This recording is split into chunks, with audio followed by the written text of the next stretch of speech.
Colorado was still an untamed wilderness when the discovery of gold near Pikes Peak in 1859 brought the area to the nation's attention. Fortune seekers soon began to arrive in droves, using the mining camps of Denver and Auraria as jumping-off points.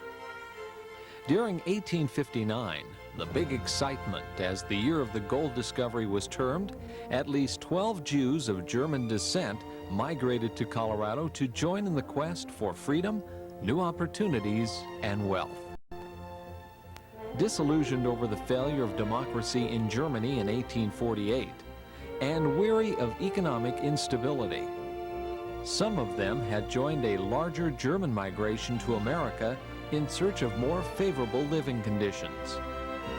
Many of these Jewish 59ers established small businesses in new towns and mining camps throughout Colorado, but the majority made their homes in Denver, bringing to the young city skills in merchandising and commerce that had been developed over the ages by their European ancestors.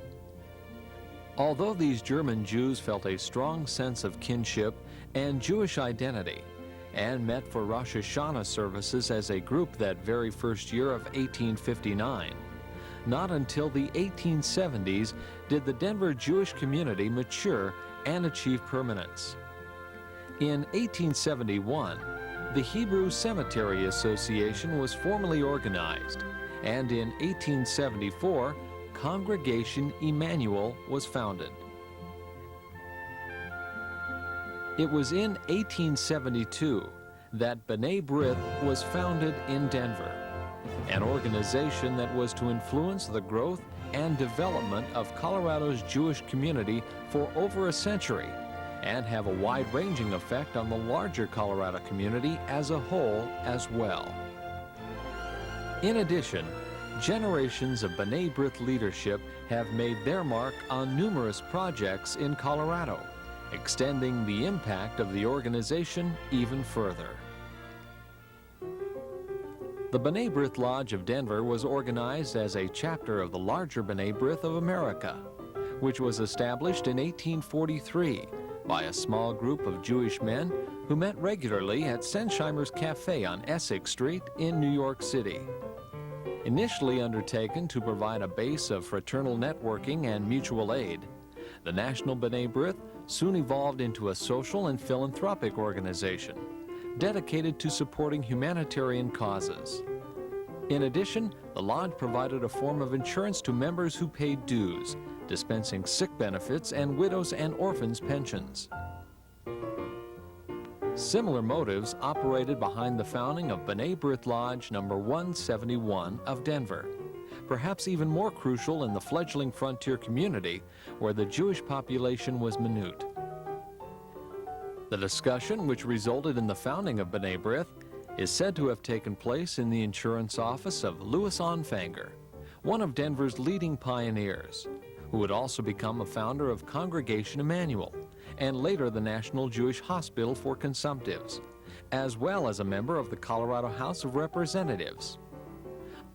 Onfanger articulated the major underpinning of the lodge when he observed, "One of the cardinal principles of our order is to battle against prejudice and to vindicate justice." The first organizational meeting of Denver's B'nai B'rith took place on April 7, 1872 at Clark's Hall. In 1870 came the Hebrew Relief Society. Following that, the Ladies Hebrew Relief Society. And then one of the earliest in 1872 was the establishment of the local B'nai B'rith, in which my grandfather played a part. In fact, this little well-worn leather diary, which you can see has had a long life from 1871, he records the first meeting of the B'nai B'rith in April 1872. Previously, he mentions two B'nai B'rith meetings, which I suppose were preparatory for the formal organization.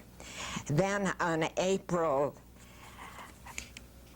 6th, Saturday, which shows they weren't observant Jews. This was a group of young German men, mostly of liberal or Reform Judaism.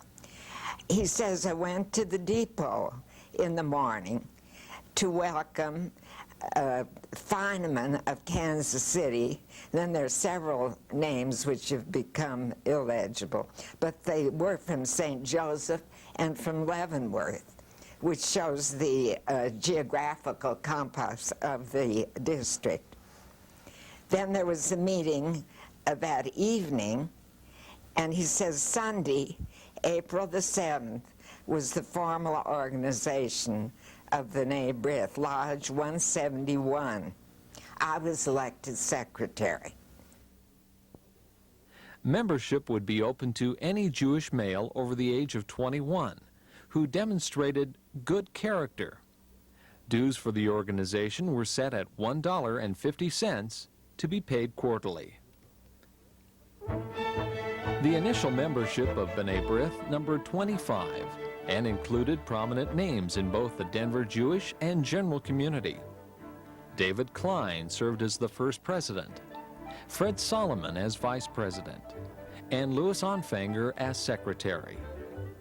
Other prominent members included Philip Traunstein, Denver's first fire chief, Ben Weisbart, later mayor of Central City, Dr. John Elsner, the impetus behind the creation of Denver's first hospital, and noted businessmen A.M. Apple, Edward Pisco, C.M. Shire, Julius Londoner, Michael Hattenbach, and Leopold Mayer. In going over the names of the presidents of the history of the B'nai B'rith of the presidency, I found that my grandfather was a president, and each of his two sons, Max was president and Milton was president, and in addition to that, there were a couple of cousins who were presidents of the B'nai B'rith, and I think this shows a continuity of the family and the tie-in to the B'nai B'rith that is a very, very strong affiliation between the Shire family, the greater family, and the B'nai B'rith organization of the city of Denver. Many of the early B'nai B'rith members were also active members of the Reformed congregation Emmanuel, and indeed the two early groups at first shared meeting rooms, with the lodge paying the rent and the congregation underwriting the heat and light bills. It was not until 1929 that B'nai B'rith Lodge acquired a building of its own, located at Colfax and Williams. When the building was sold in the late 1950s, the proceeds were donated toward the new Jewish Community Center. We were the only lodge in the world that owned its own building. We were the largest lodge in the world, and we had to, in order to maintain the facility, the building and all its facilities, we used to keep a family on the premises as residents to maintain it, and we needed money for all of that. So what they used to do is run a poker game and take a cut up on the top floor, and I used to get calls as secretary, I remember a couple of them anyway, saying that, you know, my husband lost his week's wages up there in B'nai B'rith, what's going on here, you know? And I used to think, my God, is that what B'nai B'rith is all about? You know, so when I was installed as president, I gave a speech, and I recommended that we sell the building because we really didn't need that building. We should get a little building with some parking around, and that would have been adequate. That was 1954. That was, yes, May the 13th, 1954 is the issue but in that I'm quoting from. 1957, we pushed it through, you see. Yes, right. And then I incurred the wrath of these 200 or so card players, you know. The relative absence of anti-Semitism in early Denver allowed many of the German Jews to gain prominence in Colorado's political, economic, and social life. A significant number of the leaders of the B'nai B'rith served as local politicians, as well as leading lights in the Chamber of Commerce and the state's business world. Before the end of 1872, 41 more B'nai B'rith members were installed. The average age of a member at the time was 30, and many local members went on to become active in what was then the District 6 region, serving as presidents or officers. In the early years, the Denver Lodge, primarily composed of German Jews, concentrated its activities on loans, insurance benefits, caring for the sick, arranging for funerals in the absence of a professional undertaker, and working towards better relations with the larger Gentile community. An early resolution emphasized the caring aspect of official lodge policy. Resolved that each and every brother should consider it a duty to report every case of distress or sickness of any brother to the secretary. And it shall be decreed the duty of the secretary to send a postal card to each member of the committee to visit the brother and report at the next meeting.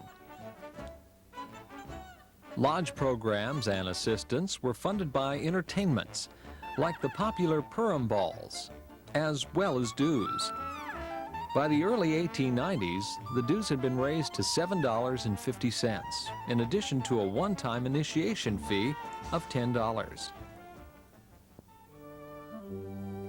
The arrival of the mass immigration of Eastern European Jews to America and Colorado after 1880 brought additional challenges to the lodge and assistance to the impoverished, jobless, and sometimes tuberculous became focal points for the lodge over the next decades.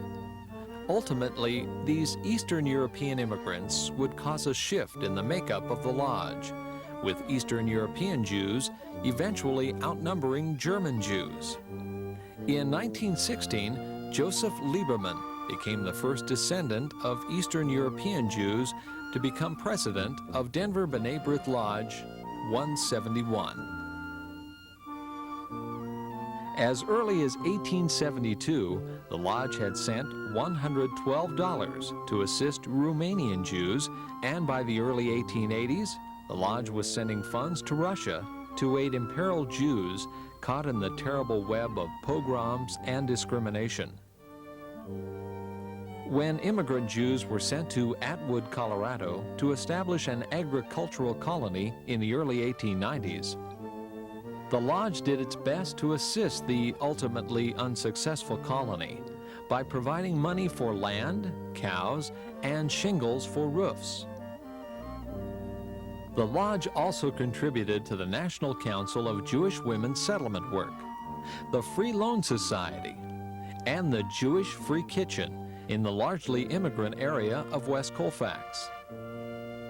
B'nai B'rith first supported the sending of local Jewish orphans to the Cleveland Jewish Orphan Asylum, and later worked to help create the Denver Jewish Sheltering Home in 1907, so that local dependent children could remain in Colorado within a Jewish environment. Perhaps the crowning achievement of the Denver B'nai B'rith Lodge and the National Order as well was the support of the National Jewish Hospital for Consumptives, which enabled the struggling hospital to open its doors to indigent victims of tuberculosis in 1899. Louis Onfanger had been able to persuade district and national members of the vital importance of the sanatorium, and through generous contributions and a head tax, B'nai B'rith established firm ties with National Jewish Hospital. Because of Colorado's dry and sunny climate, consumptives flocked to Colorado at the turn of the century. National Jewish Hospital opened formally as a non-sectarian institution, although in the early years the vast majority of patients were Jewish. Operating under the motto, "None may pay who enter, none may enter who pay," National Jewish Hospital became a beacon of hope to thousands of Americans throughout the United States in both the Jewish and Gentile communities. Within the local Denver community and in other cities like Cripple Creek, Leadville, and Trinidad, where other lodges were established during the boom years, and later in Pueblo, Colorado Springs, and Boulder, B'nai B'rith served not only as a social, educational, and philanthropic force, but also a central clearinghouse for those in trouble or in need. B'nai B'rith stepped in when instances of anti-Semitism or injustices in the legal system threatened fellow Jews. The lodge was particularly effective in regards to youth. In 1904, the lodge established a newsboy club to help avoid delinquency among Jewish youth in the West Colfax area. Dedicated members like A.B. Cowan and Sam Ginsberg organized the Boys Indoor and Outdoor Club, receiving support from noted progressive judge Ben Lindsay of the Denver Juvenile Court. In 1915, B'nai B'rith brought the successful Big Brother movement to Denver. Meyer Friedman helped initiate the program on Denver's west side, providing guidance to hundreds of underprivileged boys.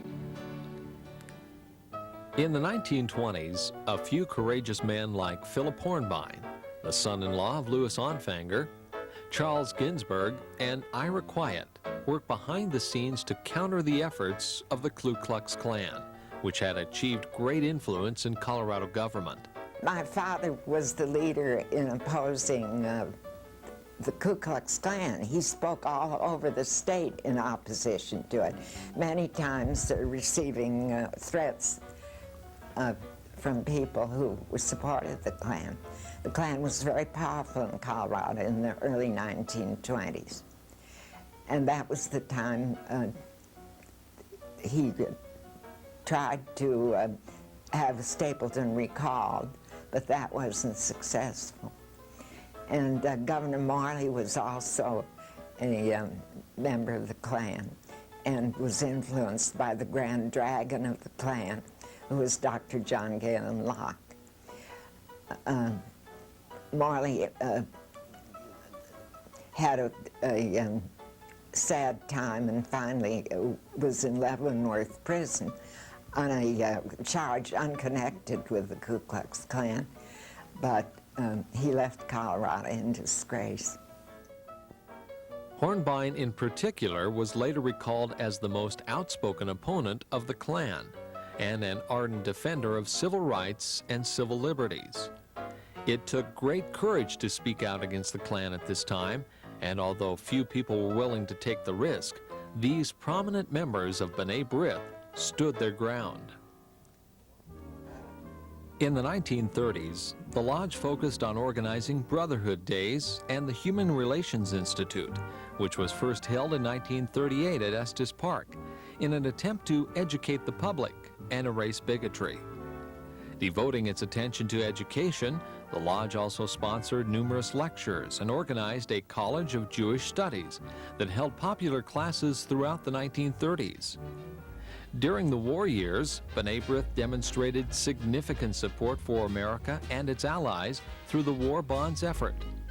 Spearheaded by Lodge 171's president, Max Goldberg, over $2,700,000 was raised, and the dynamic young leader presented the bonds at a gala celebration that was held at a packed Orpheum Theater in 1945.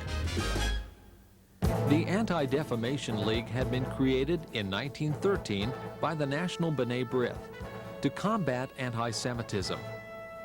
As the winds of war gathered in Europe, B'nai B'rith responded to pro-Nazi sentiment in the West with the creation of the Regional Anti-Defamation League. J. Harold Sachs served as the first director, arriving in Denver in 1941. Operating from a tiny office in downtown Denver, the fledgling local ADL operated with a staff of one director, assisted by a secretary, and numerous dedicated volunteers.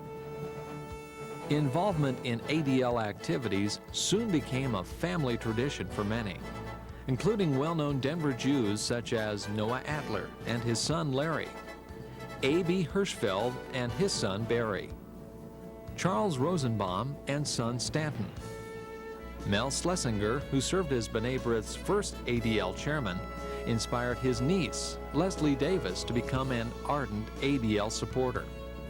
She ultimately became the first woman to serve on the national board. Joining ADL's fight against anti-Semitism and bigotry in the 1940s and 50s meant confronting Nazism in Europe and those who leveled the unjust accusation that Jews had plunged America into World War II, and battling restrictive covenant housing and employment discrimination against Jews, blacks, and other minorities at home. When Mickey Fried became director in 1950, with Nathan Perlmutter as assistant, and later Barbara Cooper Smith as associate director, support for the newly created State of Israel also became a prime focus. I was ADL director at the time. One day I get a call from Harvey Springer, From Englewood. From Englewood, who was Anti-Semite. the number one professional anti-Semite. And this is the purpose of his call. He says, you know, I have my temple, and then I have a big piece of land. And he says, I know that you know a lot of people in the Jewish community, and I'm sure that you could interest somebody in buying that land. See, so right away I became a realtor. And he said, now, I want you to understand, Mr. Fried, that, you know, they call me all kinds of names, but we had nothing against the Jews. As a matter of fact, this is a fact that we always bought all of our sheets for the Ku Klux Klan from the Gouldman store, which was... Under the longtime leadership of Sheldon Steinhauser, who served as ADL director from 1957 to 1985, the ADL expanded its fight against racism, intolerance, and prejudice against Jews and Gentiles alike. Arab propaganda against Israel and the plight of Soviet Jews presented new challenges in these decades. In 1985, Saul Rosenthal assumed the position of ADL Regional Mountain States Director, and the organization continued, as he put it, to be the watchdog against anti-Semitism and bigotry. Recent programs have included the highly successful World of Difference program, stressing ethnic diversity, the annual Governor's Holocaust Remembrance program, and Project Pride, aimed at instilling awareness and appreciation for Jewish identity and heritage. In addition to ADL, the 1940s also marked the establishment of the Mile High B'nai B'rith Lodge, which existed from 1949 until 1970. Yet another lodge, Colorado 2271, was founded in 1960, when Denver was lauded as the largest lodge in the world, with an active membership of over 2,500. At which time we had 2,500 members Yes. of Denver in Denver Lodge, The largest in the world. the largest in the world. The only one that owned And its own. that 2,500 members represented 10% of the 25,000 members that were members of the District Grand Lodge number 2.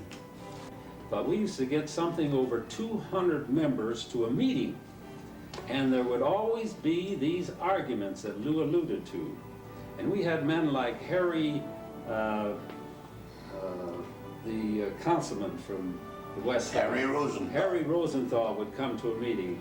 And these fellows that you alluded to, A.B. Hirschfeld, and well, even Charlie Rosenbaum and some of those fellows, Harry Zinn and those fellows, Harry Pells especially, would get into these arguments. And the members just ate that stuff up. That's what brought them out. That's what brought them out. Members of 2271 became highly active in the settlement of Russian Jews locally, as well as being noted for their work with Jewish prisoners at Canyon City. Meanwhile, during the decades of the 1950s, 60s, and 70s, Denver Lodge 171 developed the largest B'nai B'rith bowling league in the country, emphasized Jewish education through popular retreats, and initiated Operation Snowflake, which placed B'nai B'rith volunteers in area hospitals on Christmas Day to allow Gentile regular staff and volunteers the opportunity to spend the day with their families.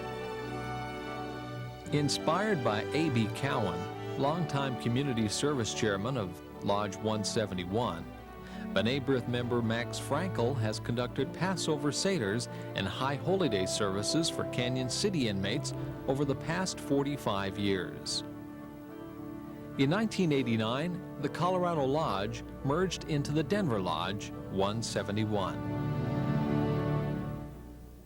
Denver's branch of B'nai B'rith Women, established in the 1940s, was an outgrowth of the National Auxiliary that had been founded in San Francisco in 1907.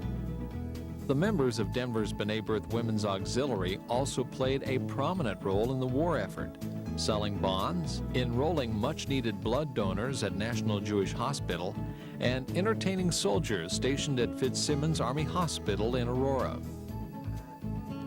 The Denver group was formally organized through the efforts of Mrs. Essie Onfanger, Mrs. Dorothy Adler, and Mrs. Fanny Heller, whose husbands were all prominent B'nai B'rith leaders. In May of 1946, Fanny Heller was installed as the first president of the Women's Division. Gradually, the activities of the group shifted from organizing social gatherings and assisting and entertaining soldiers to public community service and the perpetuation of Judaism. In 1957, the official name of the organization became B'nai B'rith Women, reflecting the maturation of the group. And over the next decades, it grew from 1 chapter to 6, including the original Denver chapter. Later joined by the Mile High chapter, the La Holly chapter, composed of members from Lakewood, Harvey Park, and Littleton, the Devora chapter, the Columbine chapter, and in 1980, the Aviva chapter. In 1982, Denver's B'nai B'rith Women became one of the first groups in the United States to consolidate its chapters into one. On December 13, 1982, the group became known as B'nai B'rith Women of Metro Denver, reaching out to women of all ages and in all walks of life, in all parts of the city, combining fundraising, membership, and programming efforts. The establishment of the State of Israel in 1948 also had a major impact on B'nai B'rith Women, and soon the group was supporting a wide range of activities in the fledgling democracy, including a children's residential treatment center and home. Fundraising projects were highly original and varied, including charity nights at the races, holiday gift wrapping projects, dinners, teas, and a highly popular miniature show and sale. Proceeds from these projects also went to support valuable local charitable undertakings, such as the furnishing of the playroom at the Ronald McDonald House, which provided a place for parents of critically ill hospitalized children. Education also became a primary focus of B'nai B'rith Women, and through such programs as the highly successful Dolls for Democracy and the popular Healthy Baby Fairs, candidates programs, and town hall meetings, area children and their parents learned valuable lessons about democracy, cultural diversity, and parenting skills. In addition, B'nai B'rith Women maintained a long-term and deeply felt commitment to youth through support of the BBYO, the B'nai B'rith Youth Organization, spearheaded locally by Judge Saul and Rose Pinchek and the Hillel Foundation, which focused on college students. In the 1980s and 1990s, B'nai B'rith Women have continued to make their mark, revitalizing successful programs and reaching out to other local women's groups to assist critically ill children, and to sponsor programs that reinforce Jewish values and our cultural heritage, as well as focusing on women's issues. For over 50 years, B'nai B'rith Women have served to unite local Jewish women, giving them the opportunity to improve and enrich their lives, the lives of their families, and the community around them.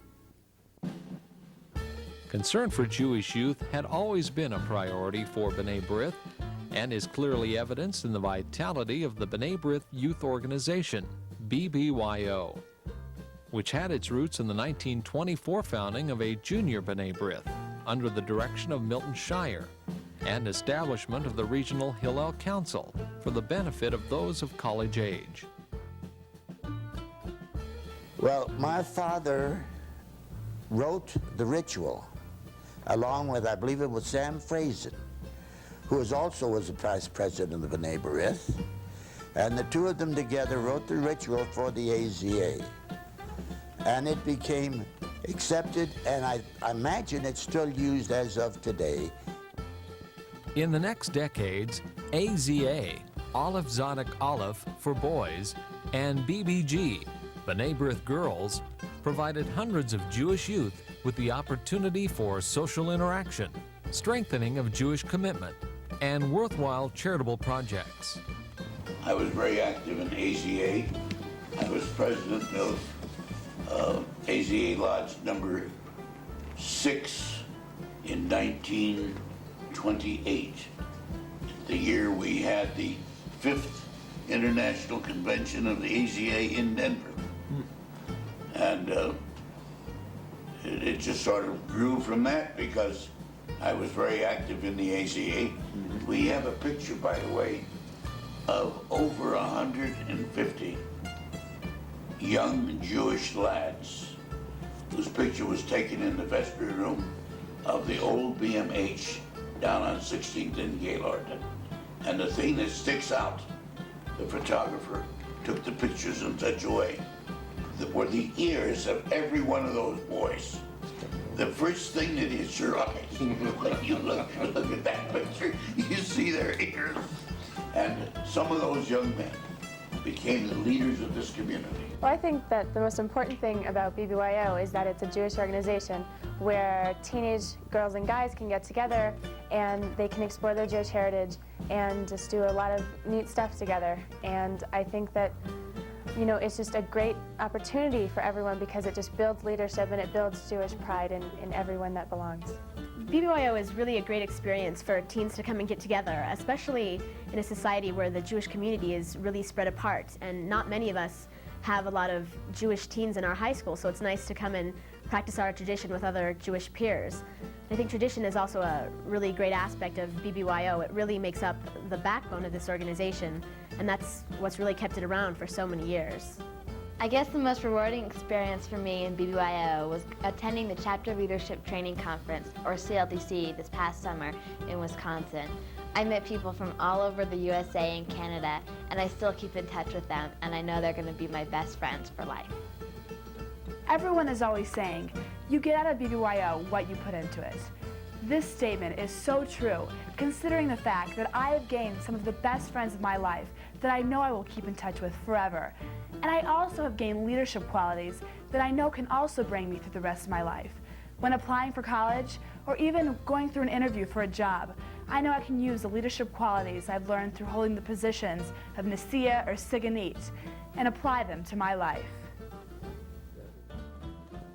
The Hillel Council was founded in the 1960s with the goal of fostering Jewish identification on college campuses, but can be traced to an early B'nai B'rith Hillel Foundation of 1923.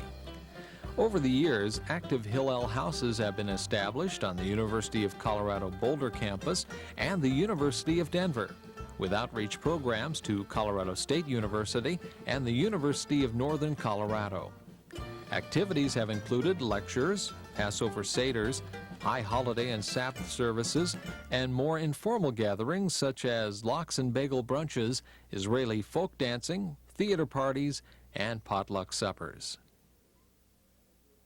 In recent years, B'nai B'rith Colorado continued to build upon the foundation of Jewish commitment, philanthropy, and social service to the local, national, and international community.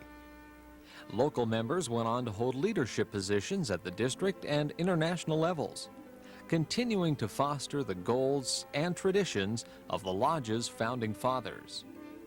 I guess the thing that really got me interested mostly were the fellows that I met at the weekly meetings, because we had meetings of men who had been in B'nai B'rith from really the early 1900s. Cy Quiet comes to mind, but certainly there was Joe Pepper.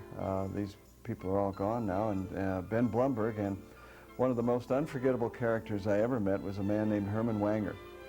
And Herman Wanger was a long-time B'nai B'rith man, and he had the job of going to visit the relatives and the members in hospitals. And he really was a decent, kindly, considerate fellow, but he used to come and make reports, I remember, at the meetings. And at those reports, he used to say, well, you know, brother so-and-so, brother Ginsburg is okay this week because they moved him from the 6th floor down to the 5th floor. And you can always tell if he stays in the 6th floor, you don't have to visit him next week. I first joined B'nai B'rith as a member of AZA in the mid-40s as a teenager. And that experience was just marvelous. We had opportunities for leadership training, for social activities, conferences, and the opportunity to meet many, many people from throughout the district.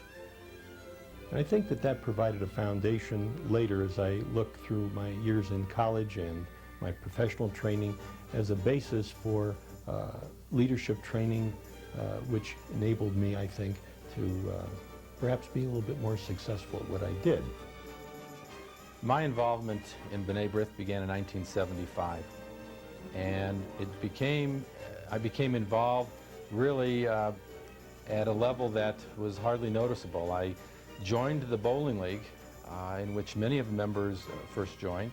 Well, I remember the B'nai B'rith Bowling League in the times when my father used to bowl, and there were 2 nights worth of bowling, 400 members strong, and by the time I started it was down to 120, but even to me it looked like a well-run league, and I enjoyed it and quickly ascended to the presidency of the league.